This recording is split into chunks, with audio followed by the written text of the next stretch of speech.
বিশ্ব স্বাস্থ্য সংস্থার দক্ষিণ পূর্ব এশিয়া আঞ্চলিক কার্যালয়ের পরিচালক সাইমা ওয়াজেদ পুতুলকে শুক্রবার 11 জুলাই থেকে অনির্দিষ্টকালের জন্য ছুটিতে পাঠানো হয়েছে।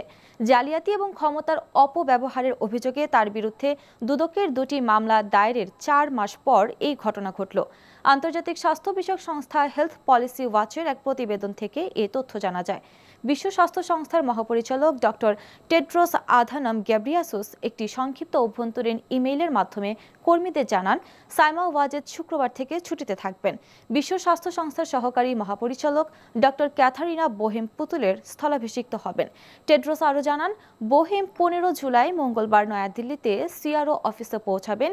গেল আগস্টে বিক্ষোভের পর দেশ ছেড়ে পালিয়ে যাওয়া বাংলাদেশের সাবেক প্রধানমন্ত্রী শেখ হাসিনার কন্যা সাইমা ওয়াজেদের বিরুদ্ধে আঞ্চলিক পরিচালক পদে নিয়োগ পাওয়ার জন্য প্রচেষ্টার অভিযোগ উঠেছিল।